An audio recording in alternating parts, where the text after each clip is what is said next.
Hello, guys, welcome to my YouTube channel Learn with Joe. And this YouTube channel is all about electronics. This is my first video, and now I'm going to explain a small part in linear wave shaping. First of all, what do you mean by linear wave shaping?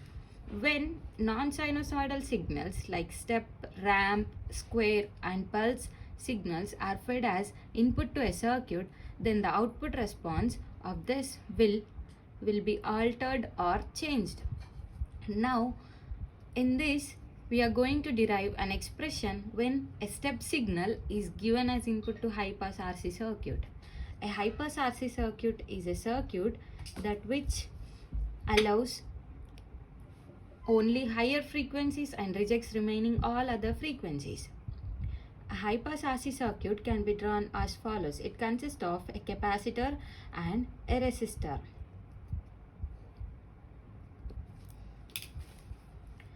Capacitor C, resistor R, and the input is given at capacitor N Vi of t, and the output is collected at resistor N V0 of t.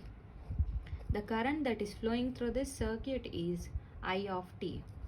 We are giving the input signal as step signal. So, a step signal can be defined as follows. It is having an amplitude V when the time t is greater than 0. So, Vi of t is equal to V when t is greater than or equal to 0 and 0 in the remaining cases. Now, the output response of this will be a exponentially decreasing signal. Its equation is V into e power minus t by tau. And now, in this video, we are going to derive this expression. In order to derive this expression, the first step that we have to follow is apply Laplace transform to the circuit.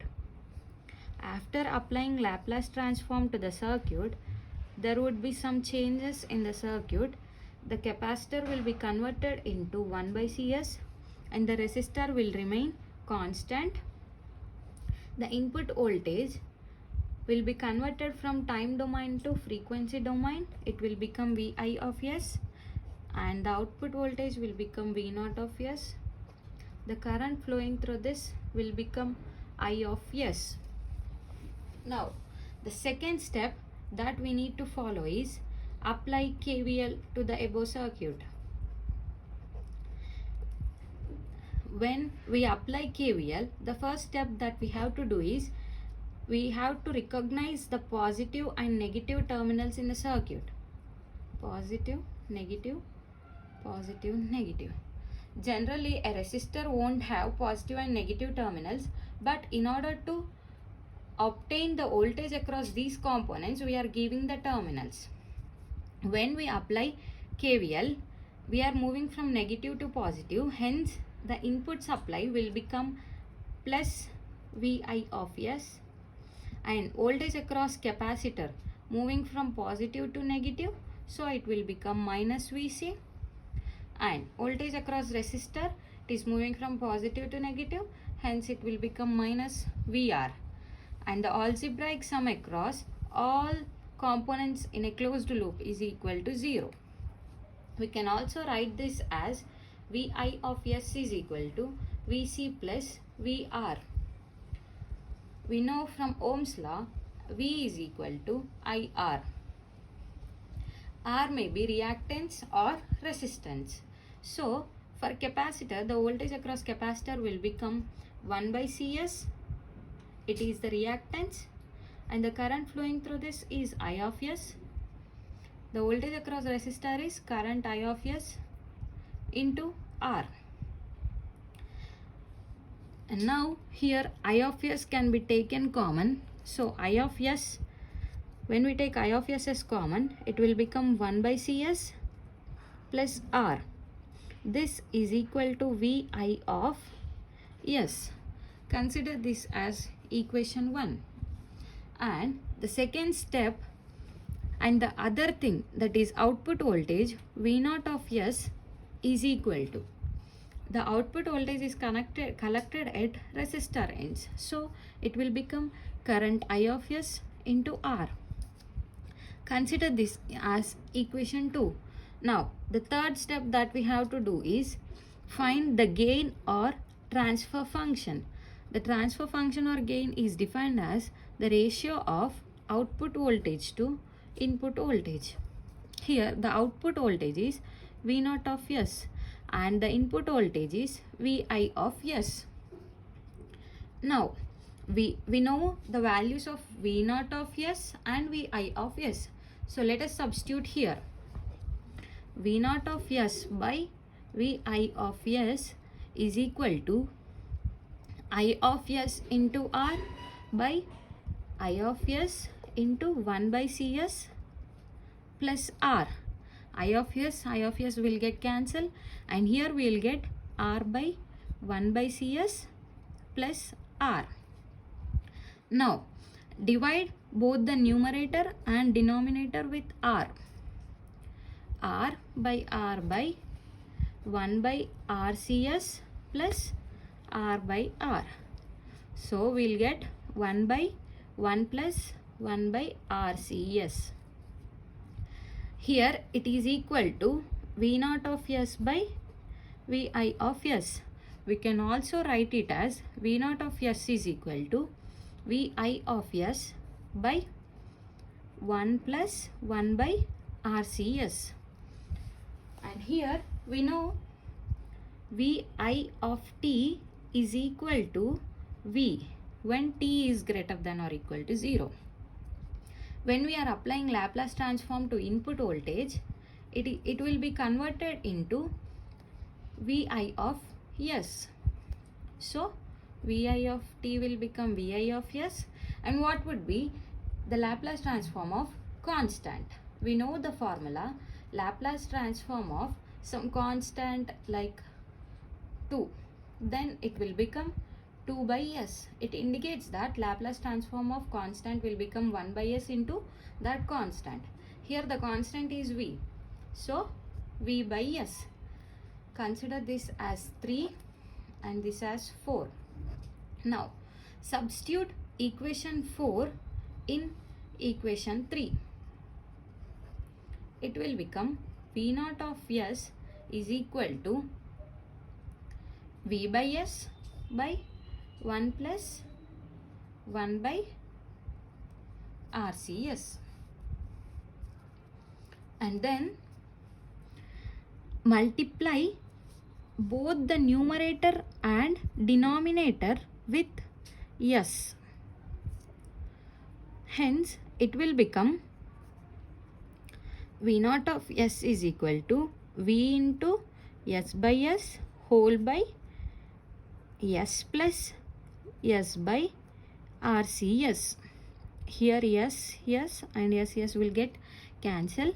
Then it will become V by S plus 1 by RC. That is equal to V naught of S. And hence we know that by applying Laplace transform, we are converting the time domain into frequency domain. And what would be the inverse Laplace transform of frequency domain? It would be definitely the time domain. So now again we are applying inverse Laplace transform to this equation 5. Now let us observe what would be the inverse Laplace transform of equation 5. Inverse Laplace transform of V naught of S is equal to inverse Laplace transform of V by S plus 1 by RC. And now inverse Laplace transform of V naught of S will become V naught of t. Again we are converted the frequency domain into time domain. And here the constant V into inverse Laplace transform of 1 by S plus 1 by RC. And here the formula that we use is inverse Laplace transform of 1 by S plus A it would become e power minus at. And now V naught of s is equal to V into e power minus a. A refers to 1 by RC. So minus 1 by RC into t. It would become V into e power minus t by RC. We can also write RC as tau, where RC is equal to time, RC is equal to tau is defined as time constant. Here we raise a question, what is time constant? Time constant is the time required for the output voltage to attain 63.2% of input voltage.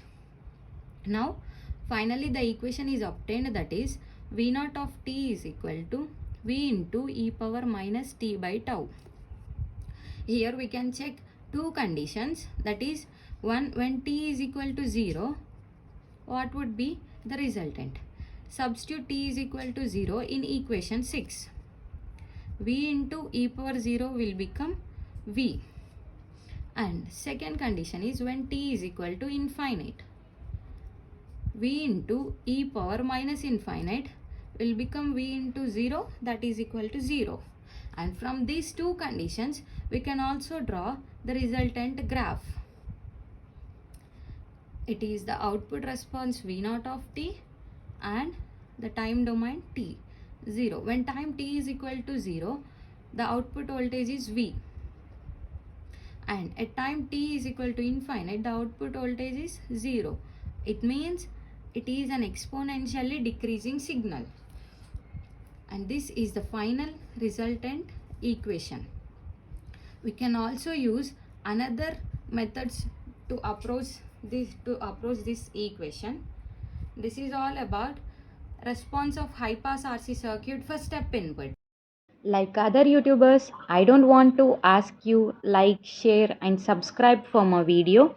If you really like my content, then please do support. If you have any queries or suggestions, please comment in the comment box.